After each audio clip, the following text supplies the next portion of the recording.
Captain Jake Mitchell pressed his face against the cold observation window of his ship, staring out at what should have been a bustling star system. Instead, there was nothing but empty blackness stretching in every direction. No sun, no planets, no light at all. Just the kind of absolute darkness that made you question whether anything had ever existed here in the first place. Another dead zone, he muttered to himself, his breath fogging the reinforced glass. That makes 12 this month. The Pioneer's light drifted slowly through the void, its engines barely humming as they searched for any signs of life. Jake had been commanding exploration vessels for over 15 years, but he had never gotten used to these dead zones. They were scattered throughout the galaxy like cosmic graveyards, places where entire star systems had simply vanished. "Captain, we are picking up something on the long-range sensors," called out Lisa from the communication station. She was young, maybe 25, with the kind of enthusiasm that reminded Jake why he loved space exploration. "It is very faint, but it looks artificial." Jake pushed himself away from the window and walked over to Lisa's station. The readouts showed a weak signal pattern that definitely looked like it had been made by intelligent beings, not by natural space phenomena. "How far away?" Jake asked. "About 6 hours at current speed," Lisa replied, adjusting her equipment to get a clearer reading. "Sir, there is something strange about this signal. It is very old, like it has been broadcasting for a very long time." Jake nodded thoughtfully. In his experience, old signals and dead zones usually meant one of two things. Either automated distress beacons that had been running for decades after their creators died, or actual survivors who had somehow managed to stay alive in the darkness. "Ryan, change course and take us toward that signal," Jake ordered his pilot. "But keep us at maximum alert. We do not know what we are going to find out there." Ryan Torres was one of the best pilots in the human fleet, with an instinct for dangerous flying that had saved their lives more times than Jake could count. He adjusted their heading without question, trusting his captain's judgment completely. "Sir, should I wake up the science team?" asked Dr. Emily Watson from her station near the back of the bridge. She was their chief medical officer, but she also served as the ship's xenobiologist when they encountered alien life forms. "Good idea," Jake replied. "If there are survivors out there, they might need medical attention. And if they are aliens, we will need someone who understands non-human biology." As the Pioneer's light traveled toward the mysterious signal, Jake thought about how much the galaxy had changed during his lifetime. When he was a child, space had seemed full of possibilities and wonder. Now it felt mostly empty and dangerous. Entire civilizations had simply vanished over the past few centuries, leaving behind only these terrible dead zones. The official reports blamed various causes: stellar collapse, cosmic disasters, wars between advanced species. But Jake had always suspected there was something else going on, something that the authorities either did not understand or did not want to talk about publicly. "Captain, we are approaching the signal source," Ryan announced. "You are going to want to see this." Jake looked up at the main screen and felt his breath catch in his throat. Floating in the empty space ahead of them was a structure unlike anything he had ever seen before. It was enormous, easily the size of a small city, and it appeared to be made entirely of some kind of crystal material that glowed with faint internal light. "Life signs?" Jake asked. Dr. Watson ran her scanners over the structure several times before answering. "Definitely alive, but the readings are very strange. Whatever is in there is not human, and their biology is unlike anything in our databases." "Are they dangerous?" Jake wanted to know. "Hard to say," Emily replied. "They seem to be in some kind of weakened state. Low energy readings, minimal movement. If I had to guess, I would say they are dying." Jake studied the crystal structure on the main screen. It was beautiful in a haunting way, like a massive piece of alien artwork drifting alone in the cosmic void. But there was also something sad about it, something that reminded him of a funeral monument. "Lisa, try to establish communication," he ordered. "Use the standard first contact protocols." For several minutes, Lisa worked at her station, sending out various greeting messages in multiple languages and mathematical sequences. Finally, she got a response. "Captain, they are responding," she said excitedly. "The translation software is having trouble, but I think they are asking for help."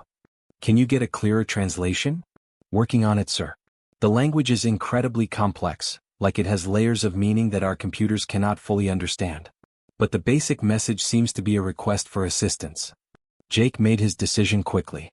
"Prepare a shuttle. Dr. Watson, Ryan, you are with me. Full environmental suits and emergency medical supplies."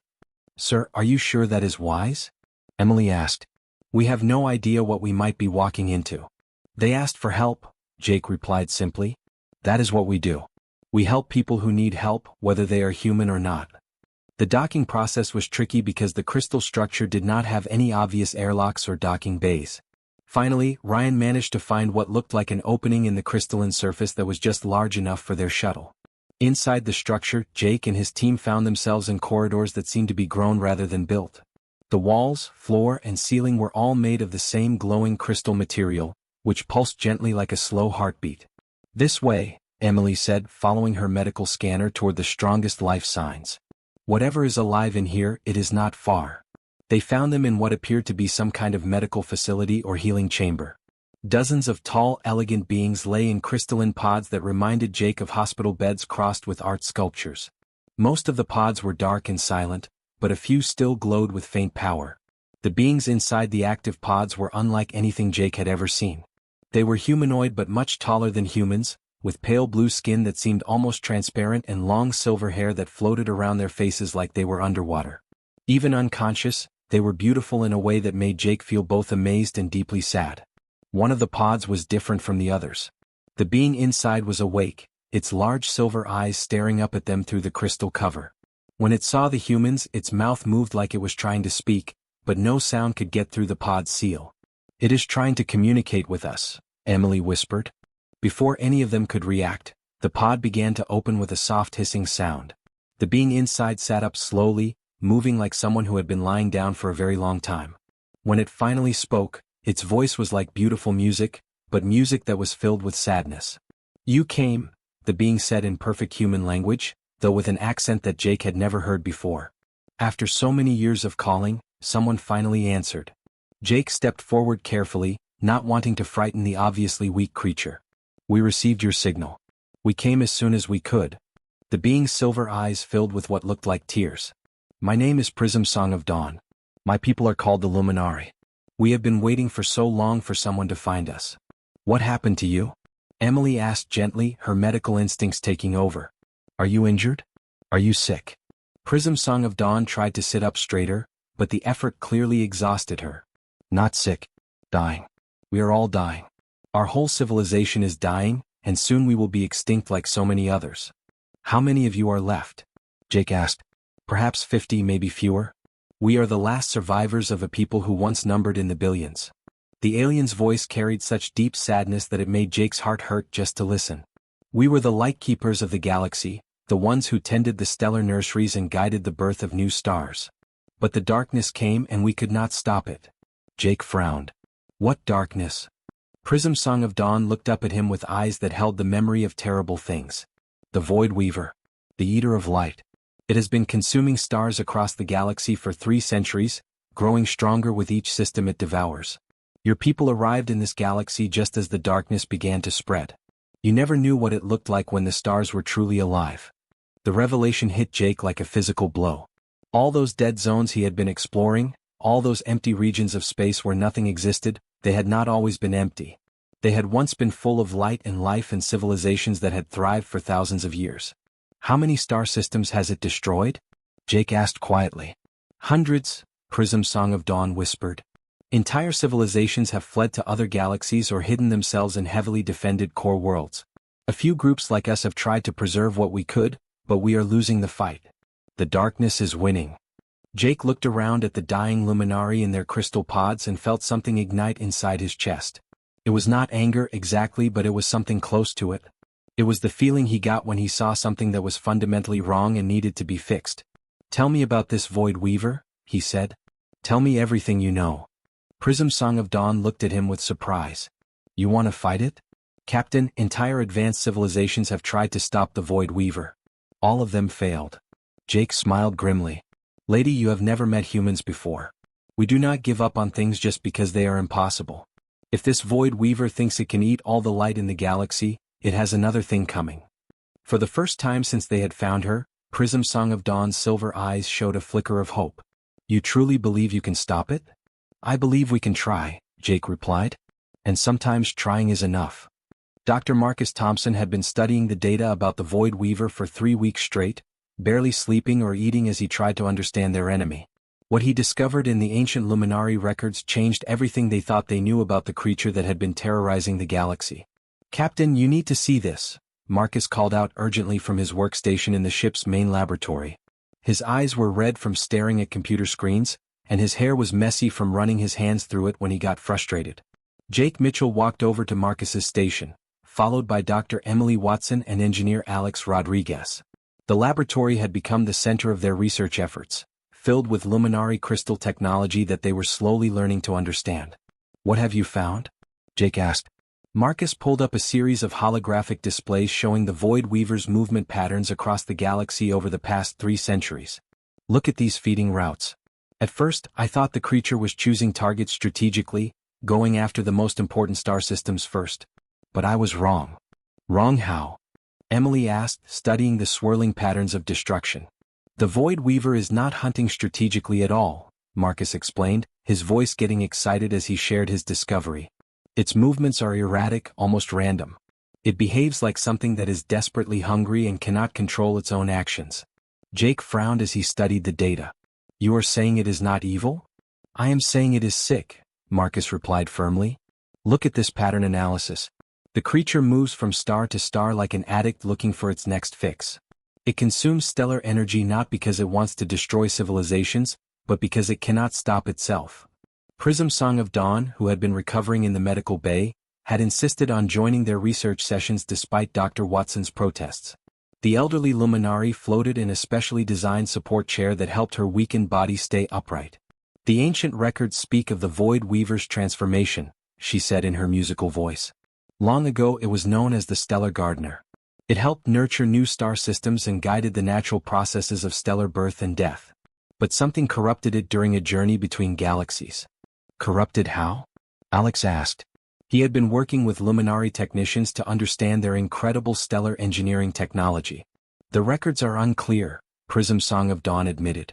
"But they suggest the creature encountered something in the void between galaxies, something that changed its fundamental nature from creator to consumer." Dr. Emily Watson had been running medical scans on both the surviving luminary and the energy readings from consumed star systems. "Captain, I think I have found something important about how the Void Weaver actually feeds." She activated her own set of displays, showing energy patterns from dead star systems. "The creature does not just consume stellar fusion reactions. It seems to drain the natural processes that keep stars burning. It disrupts the nuclear forces that hold stellar cores together." Alex looked up from the luminary technology he had been studying. "That might be why our human fusion reactors could be important. Dr. Watson, look at these readings from our ship's power systems." He showed them scans of their own fusion reactors, which had been running normally since they entered the dead zone. "Our fusion technology works on completely different principles than anything the luminari use." "How so?" Jake asked. "Luminari technology works in harmony with natural cosmic forces," Alex explained. "They guide and nurture stellar processes using techniques that have been refined over millions of years. But human fusion reactors are much more crude. We basically force nuclear reactions to happen whether the materials want to cooperate or not." A young luminary named Crystal Heart of Flame, who had been listening quietly, spoke up for the first time. "Your primitive approach to energy generation is unlike anything in our historical records. Perhaps this difference could be useful." "Useful how?" Emily asked. Marcus was already connecting the pieces. "If the Void Weaver feeds by disrupting natural stellar processes, our artificial fusion reactions might be too chaotic for it to interfere with. Our technology is too messy and unpredictable." Jake felt a spark of excitement. "Are you suggesting we could use our fusion technology to restart dead stars?" "Theoretically, yes," Dr. Watson said cautiously. "We would need to modify our fusion reactors into something like stellar defibrillators, plant them in the cores of dead stars and shock them back to life."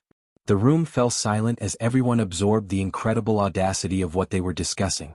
Restarting a dead star was something that had never been attempted by any species in galactic history. "The technical challenges would be enormous," Alex pointed out. "We would need to transport fusion devices into stellar cores while under attack from the Void Weaver's shadow creatures." Navigator Diana Foster, who had been quietly studying star charts in the corner, finally spoke up. "The navigation alone would be nearly impossible. Dead star systems are filled with debris, gravitational anomalies, and hostile energy fields." "But if it worked," Marcus added, his eyes bright with possibility, "each reignited star would weaken the Void Weaver. Since it feeds on stellar death, stellar rebirth might actually cause it pain." Prism Song of Dawn's crystalline form began to glow brighter with excitement. In our oldest legends, there are stories of the Great Awakening, when the first stars were born and filled the universe with light. The Void Weaver was there during that time, helping to nurture the earliest stellar nurseries.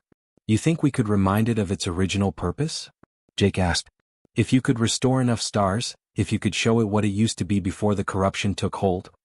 Prism Song of Dawn's voice carried a note of hope that had been absent for centuries. Perhaps it could remember its true nature. Dr. Watson was already thinking about the practical challenges. We would need to completely redesign our fusion reactors. The devices would have to be self-contained, capable of operating in the extreme conditions inside a stellar core. And we would need pilots crazy enough to fly them into position, Alex added. The Void Weaver will not just let us restart stars without a fight. Jake looked around the room at his crew and their new Luminari allies. The plan they were discussing was insane, dangerous, and had never been attempted before. It was, in other words, exactly the kind of impossible project that humans seem to excel at. Dr. Watson, start working on the stellar ignition devices immediately, Jake ordered. Alex, coordinate with the Luminari engineers on targeting suitable dead star systems. Diana, plot courses to the nearest candidates. And Marcus. Jake paused, looking at his exhausted scientist. Keep studying the Void Weaver. If we are going to cure this thing instead of just fighting it, we need to understand exactly what went wrong with it.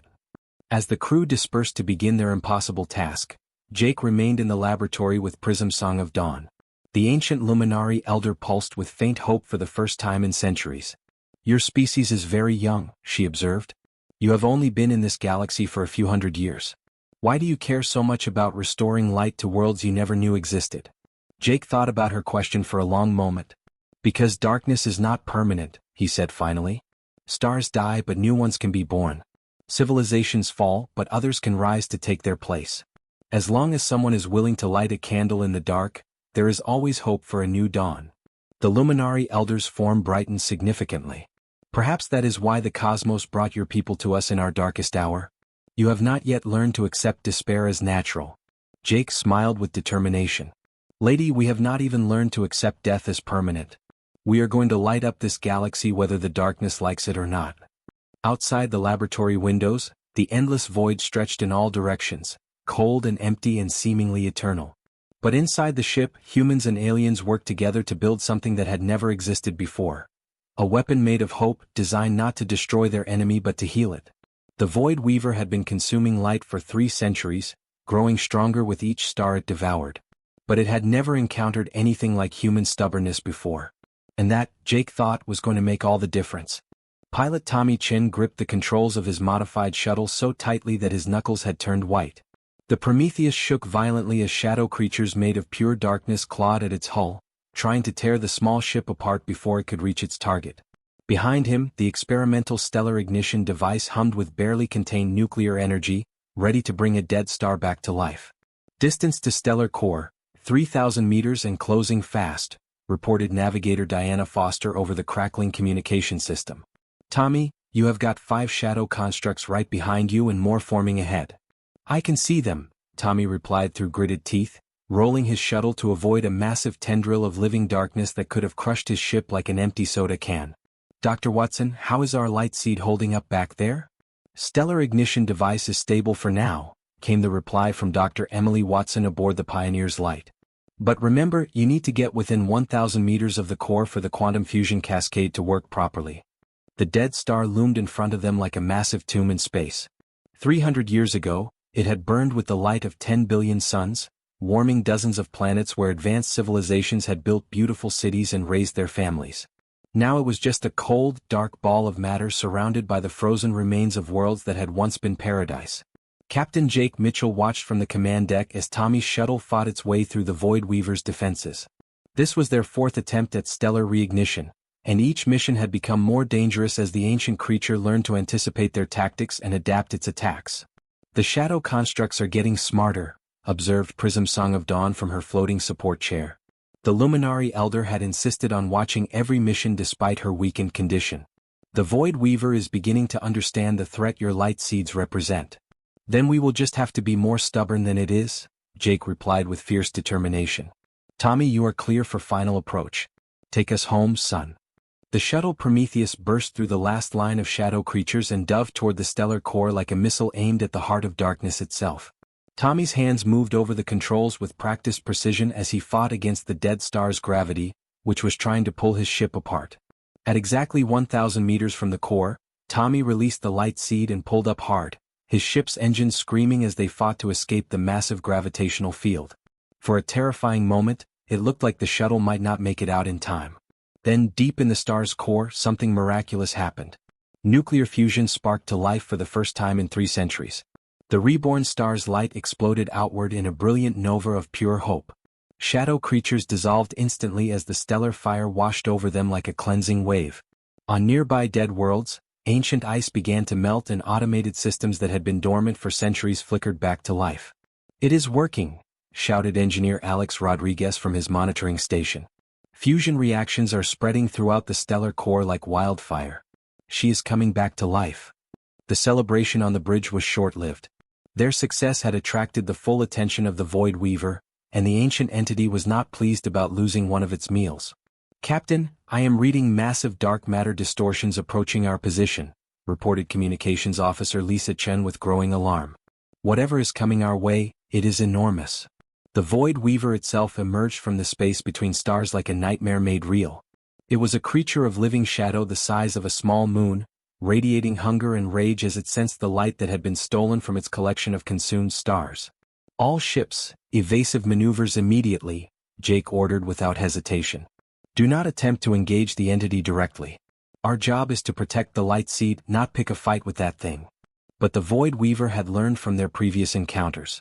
Instead of attacking the human ships directly, it began weaving massive tendrils of darkness around the newly reborn star, trying to choke off its light before the fusion reactions could fully stabilize. "It is attempting to reconsume the star," Dr. Marcus Thompson observed with growing alarm from his science station. "If it succeeds, all our work will be completely undone." That was when Crystal Heart of Flame, the young luminary who had been helping with their research, made a decision that surprised everyone on the bridge. "I can help stabilize the star," she announced, her crystalline form beginning to glow brighter than anyone had ever seen before. "Absolutely not," Jake protested immediately. "The energy levels will kill you." "Perhaps they will," Crystal Heart of Flame replied with calm acceptance. "But it is better to die bringing light to the galaxy than to live watching it fade into eternal darkness." Before anyone could stop her, the young luminary ejected herself from the ship in a specially designed crystal pod and flew directly toward the struggling star. Her form blazed with inner light as she connected with the reborn stellar core, using her people's ancient abilities to anchor and stabilize the nuclear fusion reactions. The effect was immediate and spectacular. The star's light intensified dramatically, burning away the Void Weaver's shadowy tendrils like they were made of paper. The ancient entity recoiled in what might have been pain, its massive form dispersing back into the darkness between stars. "Crystal Heart of Flame, please respond," Jake called urgently over the communication system. The reply came back weak but triumphant. "The star lives, Captain Mitchell. And so do I, though I am forever changed. I am part of its light now, and it has become part of me." Jake stared out at the reborn star, its brilliant light cutting through the darkness that had surrounded them for so long. They had done something that every other species in the galaxy had declared impossible. They had brought a dead star back to life. "Dr. Watson," he said after a moment of silent amazement, "how many more light seeds can we manufacture with our current resources? With the materials we have available?" "Maybe 15 or 20, she replied. "Then let us get started immediately," Jake said with growing determination. "We have got an entire galaxy to illuminate." As the Pioneer's light set course for the next dead system on their target list, the crew could not know that their success was being detected by sensors across the galaxy. Ancient civilizations that had been hiding in fortress worlds for centuries were beginning to stir with the first hope they had felt in generations. Word was spreading through the surviving networks of refugee fleets and hidden colonies. The impossible had actually happened. A group of humans had successfully brought back a star from the dead. And if one star could be reborn, perhaps there was genuine hope for all of them. Deep in the space between galaxies, the Void Weaver nursed wounds that it had not felt for millions of years. The light from the reborn star burned in its consciousness like a painful memory of what it used to be before the corruption had taken hold. For the first time in 3 centuries, the ancient entity felt something other than endless hunger. It felt confusion, and underneath that confusion, the faintest echo of what it had once been. The stellar fire that Crystal Heart of Flame had helped stabilize was more than just nuclear fusion.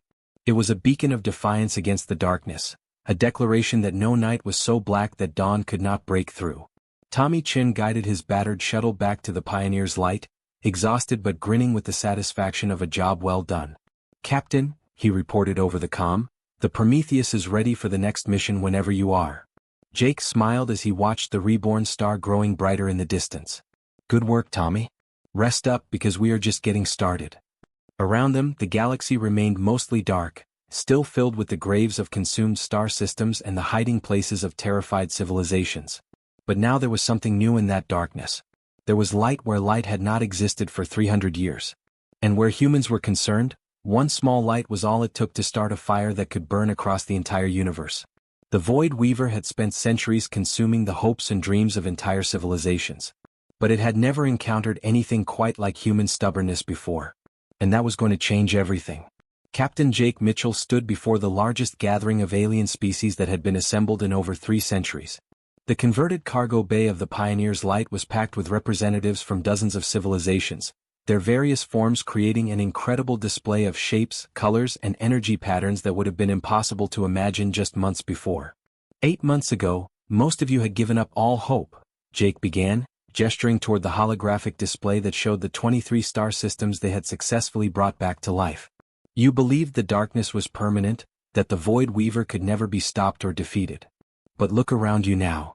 The display shifted to show real-time images of the reborn stars, each one burning brightly in regions of space that had been cold and dead for centuries. Planets that had been frozen solid were beginning to thaw. Ancient space stations were powering up for the first time in generations. Most importantly, survivors were emerging from deep underground shelters and heavily defended fortress worlds. Dr. Marcus Thompson stepped forward to address the assembly. "Our research has revealed something crucial about the Void Weaver's true nature. It does not just feed on stellar energy like we originally thought. It actually feeds on despair, on lost hope, on the death of dreams themselves." A tall crystalline being from the Helix Confederacy chimed in musical agreement. "We have observed this correlation in our own territories. In systems where your light seeds have succeeded, our people report dramatically decreased feelings of hopelessness and renewed interest in rebuilding their civilization. Which brings us to the next phase of our plan," announced Dr. Emily Watson as she activated a new holographic display showing a complex network of communication arrays. "We are not just reigniting dead stars anymore. We are broadcasting the memories and histories of extinct civilizations." Engineer Alex Rodriguez explained the technical aspects of their new strategy. Each reignited star becomes a powerful transmission beacon. We are sending out the stories, cultures, and achievements of civilizations that the Void Weaver has destroyed. We are reminding the galaxy of everything we have lost. Navigator Diana Foster had been coordinating with refugee fleets and hidden colonies across multiple star sectors. The response has been absolutely incredible. Species that have not communicated with each other in decades are now sharing their knowledge freely. We are receiving technical improvements for our light seeds, detailed star charts of dead systems, and even cultural artifacts that were thought to be lost forever. Prism Song of Dawn pulsed with gentle light from her position among the assembled beings. The elderly luminary had grown stronger as more stars were reborn, as if the returning light was healing her as well as the galaxy. "The young human Crystal Heart of Flame has shown us something very important," she said in her musical voice. "She now exists partially within the light of a reborn star, and through her connection, we can actually communicate with the stellar flames themselves." "What do the stars tell you?" Jake asked with genuine curiosity. "That the Void Weaver is in constant pain," Prism Song of Dawn replied with deep sadness. "The corruption it carries is not natural to its original being. It suffers as much as any of us, perhaps even more." Dr. Marcus nodded in agreement. "Our latest behavioral analysis completely supports this theory. The Void Weaver's movement patterns suggest profound cosmic loneliness. It has been isolated in the spaces between galaxies for countless ages, and that isolation has driven it to consume light in a desperate attempt to fill an emptiness that cannot be filled through destruction." A massive representative from the Stone Singers, whose people communicated through controlled seismic vibrations, asked through their translator, "Are you suggesting that this creature can actually be reasoned with?" "We are suggesting something much more radical than that," Jake replied with growing excitement. "We think the Void Weaver can be completely healed and restored to its original nature. The assembly erupted in discussions, translations, and electromagnetic exchanges as dozens of different species debated the incredible possibility. Finally, an elder from the Aquatic Federation spoke up with their liquid voice. Assuming such healing is actually possible, how would it be accomplished? Dr. Emily Watson stepped forward again, her eyes bright with scientific enthusiasm. We have been studying the Void Weaver's original nature through ancient luminary historical records and the memories preserved in reborn stars. Before its corruption, it was a cosmic gardener that helped spread stellar nurseries across the entire universe. Our plan requires cooperation on a scale that has never been attempted before, Alex added seriously.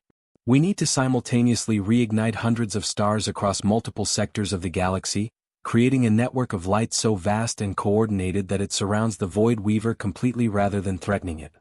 Pilot Tommy Chin, who had personally led more stellar reignition missions than anyone else in the fleet, spoke up from his position near the back of the assembly.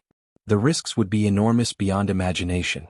We would be exposing ourselves to direct contact with the entity while it is at full power and potentially very angry. But if our plan actually works, Diana Foster added with hope in her voice, we would not just be restoring the galaxy to its former state. We would be giving the Void Weaver a completely new purpose. Instead of consuming existing light, it could help us spread stellar fire to regions of space that have never known the warmth of stars. The debate continued for hours as representatives argued, planned, and calculated the risks and benefits of such an ambitious undertaking. Some species were eager to attempt the massive coordination effort.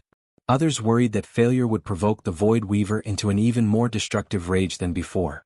Finally, Jake called for silence in the crowded cargo bay. I know this sounds completely impossible. 8 months ago, reigniting even a single dead star sounded impossible to most people. But that is what humans do best. We look at impossible problems and figure out ways to solve them through pure determination and stubborn refusal to give up. He looked around at the assembled representatives from across the galaxy. We are not asking you to risk everything on a desperate gamble with no chance of success. We are asking you to help us plant seeds of hope in the darkest corners of space. And if that hope happens to grow into something that saves all our civilizations, well, that would just be an added bonus. A young voice spoke up from among the Luminary delegation. It was Crystal Heart of Flame, her consciousness transmitted through their advanced communications system from her home within the reborn star. I have felt the Void Weaver's presence during its attacks on our light, she said, her voice carrying the deep harmonics of stellar fire itself. It is not evil or malicious, merely lost and confused. It remembers fragments of what it used to be, and those memories cause it tremendous anguish. If we can show it a clear path back to its original purpose, it will gladly take that path. The assembly fell completely silent. Finally, the elder from the Aquatic Federation spoke again with their flowing voice. When do we begin this impossible task? Jake smiled with the confidence that had carried him through 15 years of space exploration. The moment you are ready to start. We have got an entire universe to illuminate. As the various species began the complex process of coordinating their efforts and resources, Dr. Marcus approached Jake privately in a quiet corner of the cargo bay. Captain, there is something else you need to know. Our analysis suggests that for this plan to work completely, someone will need to make direct neural contact with the Void Weaver. To serve as a translator between its ancient consciousness and our intentions. And that someone would be me, Jake said without hesitation. It was not a question. The neural interface requirements would be similar to what Crystal Heart of Flame experienced, but on a much larger and more dangerous scale. The chances of survival are. Marcus paused, unable to finish the sentence. Unimportant, Jake interrupted firmly. If this is what it takes to bring back the dawn and heal the galaxy, then that is exactly what we will do. As the largest cooperative effort in galactic history began to take shape around them, Jake looked out through the cargo bay windows at the stars that were beginning to shine again across the darkness. Soon they would either achieve the completely impossible or die trying their best.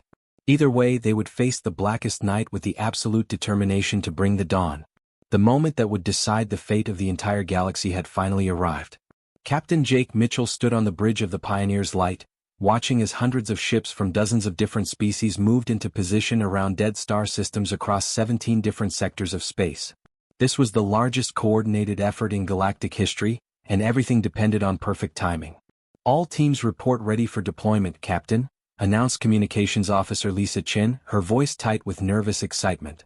We have 412 light seeds prepared for simultaneous ignition across the target zones. Dr. Emily Watson was monitoring the massive coordination effort from her science station, surrounded by displays showing real-time data from across the galaxy. The quantum resonance calculations are holding steady. If this works, we will reignite more stars in the next 2 hours than we have managed in the past 8 months. Engineer Alex Rodriguez looked up from his readings with growing concern written across his face. Captain, the Void Weaver is moving. It has detected our preparations and it is heading directly toward our position. Estimated arrival time is less than 30 minutes. Through the main view screen, they could see the ancient entity approaching like a living nightmare made of shadow and hunger. It was massive beyond human comprehension, blocking out entire star fields as it moved through space with deadly purpose. But this time Jake was not planning to run away.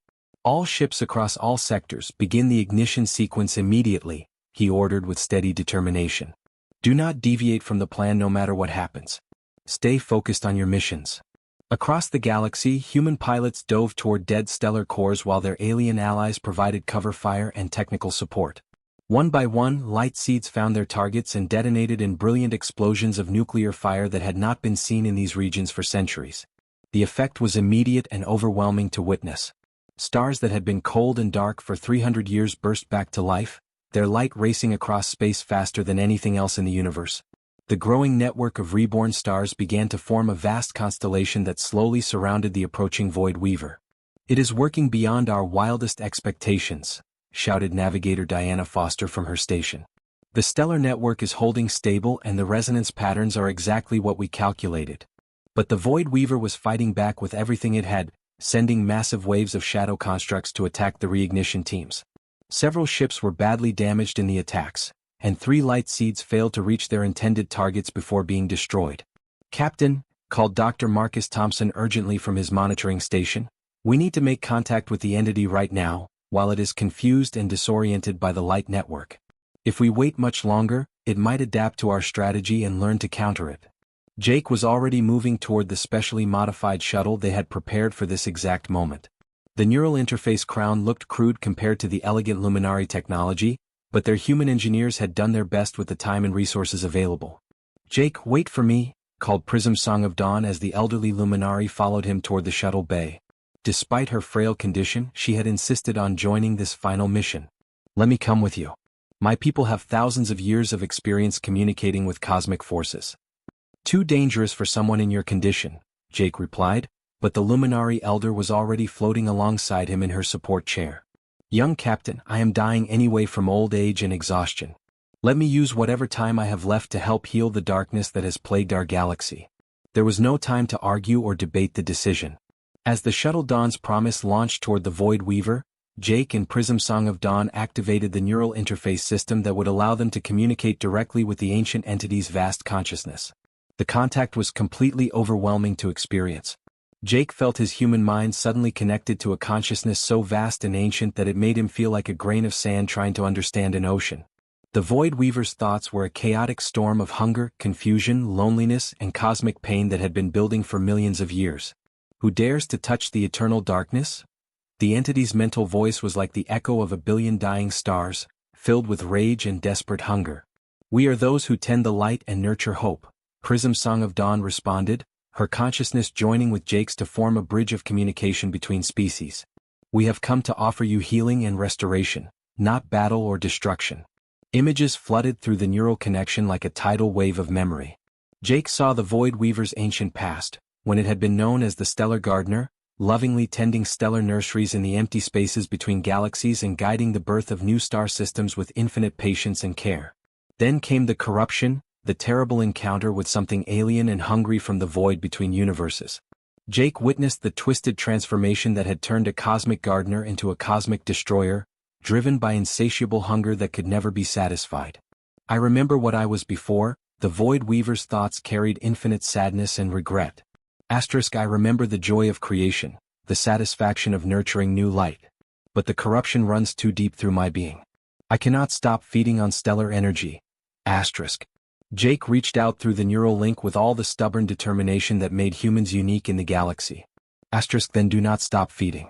Just change what you are hungry for. Through the connection, Jake showed the entity everything they had accomplished together. Dead stars reborn through human determination and alien wisdom. Hope spreading across the galaxy like wildfire. Entire civilizations emerging from hiding to help with the restoration effort. Feed on creation instead of destruction, Jake continued with growing excitement. Asterisk help us plant new stars in the empty spaces where no light has ever existed. Be the gardener you were always meant to be. Asterisk. The Void Weaver's consciousness recoiled from the suggestion, then slowly began to consider the possibility with growing wonder. Around them, the network of reborn stars pulsed with coordinated light, not threatening the entity but embracing it, offering it a place in the cosmic order rather than exile from it. Asterisk, you would trust me with such power?